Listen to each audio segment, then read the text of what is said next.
Welcome back. Game 3. I think we finally got a series here. Things started to get a little chippy. Gordan Hayward returned for the Celtics. Brad Stevens made some good adjustments to the 2-3 zone for the Heat.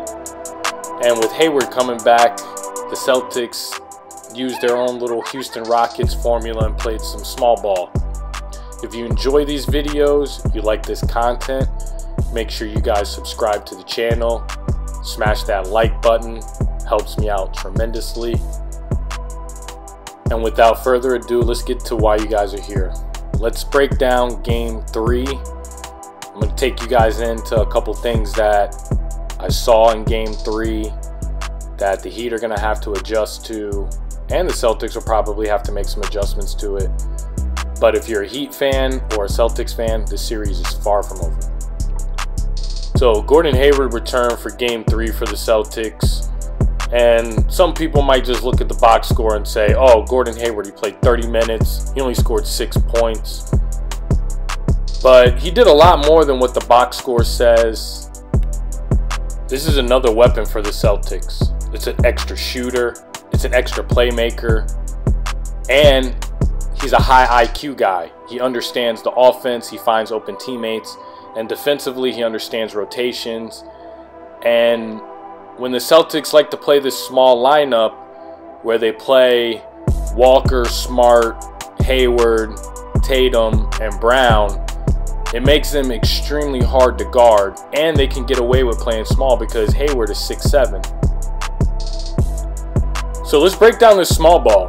When the Celtics play this lineup of 5 guards, you see they spread the Heat thin, and the Heat sometimes go into their small ball and take Bam off the court and play 5 guards. To me, I really think that's advantage Celtics. As you see here, they spread the court, Tatum drives, Dragic comes to double as Smart clears out, and Hayward sets a flare screen and finds an open shot for Walker.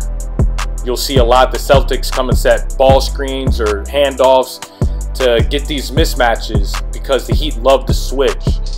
And you see here, Marcus Smart comes in, they get the switch on Duncan Robinson, and you'll see they always hunt for Duncan Robinson or Tyler Herro sometimes in these switches, and they try to just punish and attack them. Here's another clip. You'll see Marcus Smart gets the ball. He's going to go into a dribble handoff with Kemba. The Celtics know the Heat are going to switch. They get the mismatch they want. They get Duncan Robinson on Kemba. And the Celtics are smart enough. Tatum clears the strong side gap to get Butler away. And you'll notice Olynyk, he's a big, but he's not necessarily a guy that's ready to be a help man. And you'll see Kemba gets right through the lane and gets an easy layup. So the one luxury the Heat have with Bam Adebayo is he's a big guy that's mobile enough to guard guards. The one downfall that plays into the Celtics' hands is when they go small, Bam's ended up guarding Jayson Tatum and Jaylen Brown, and then that takes him away from the rim and opens up lanes for layups for the Celtics. You'll notice here, the Celtics spread the floor. Now as this possession plays out, you'll notice Bam's on the weak side, and his normal reaction is to protect the rim, but when the ball gets swung opposite to Marcus Smart, he's probably now a rotation guy instead of a rim protector. And if you're Miami, you want Bam protecting the rim instead of guarding the perimeter. Now, when the Celtics play this small lineup, they seem to amp up their defensive pressure. And Jaylen Brown's tough enough and physical enough to guard Bam. And they can switch on the screens, get up in the ball handler's grill. And then the best part about this lineup for them is they're really fast to get out in transition and get easy buckets. Now, just because they're playing small with 6'8", 6'7", 6'7", and 2 little guards, it's not always going to work this way. The Heat can punish this small lineup. And defensively, just because it worked in Game 3 for the Celtics doesn't mean it's going to work exactly the same way in Game 4. I expect the Heat to attack Kemba Walker in this small lineup, whether it's post-ups or drives. I'm expecting Jimmy Butler to drive or get offensive rebounds and putbacks against this small lineup. I'm expecting to see the Heat post up Bam, and Bam being very aggressive on the mid post or on the post ups. And I expect to see them use those handoffs that they use with Bam and slip them to the rim and get easy layups.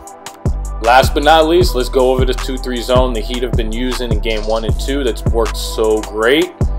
So in game 3, Brad Stevens did a great job sending guys to the high post and sitting them there to occupy Bam in the middle. But that wasn't the only thing the Celtics did a great job versus the zone. They made shots, and they put someone there on the short corner to attack inside the paint. Cantor misses his layup, but that's a good look for Boston. So game 3, you saw Tatum at the high post, Smart at the high post. And if you saw my last video, the Celtics run these little stagger screens. They send Kemba as the baseline runner. Tatum does a really good job occupying Jay Crowder and Jimmy Butler. And Jaylen Brown sets this screen on Duncan Robinson. And that gets Duncan Robinson to go and play Kemba, because Kemba could come open for a 3.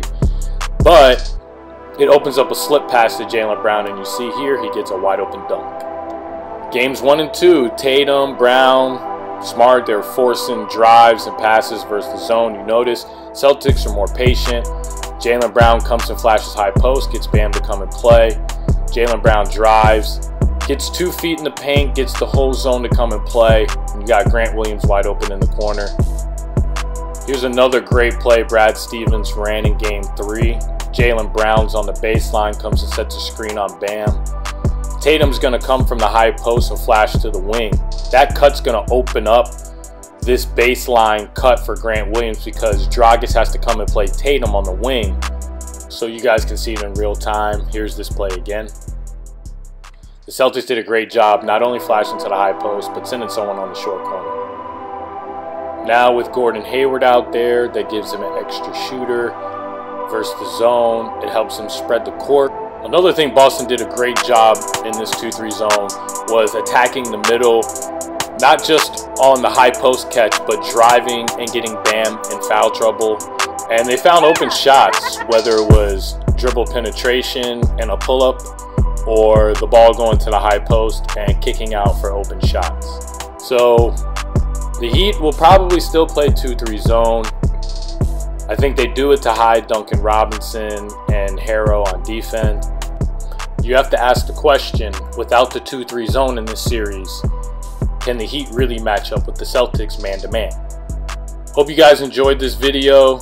Game 4 will be here tomorrow. This has been a great series so far, no matter if you're a Heat fan, Celtics fan, and like me, just a fan of basketball. And I just love what I'm seeing from both coaches and both teams, and I think this series is going to be a long one.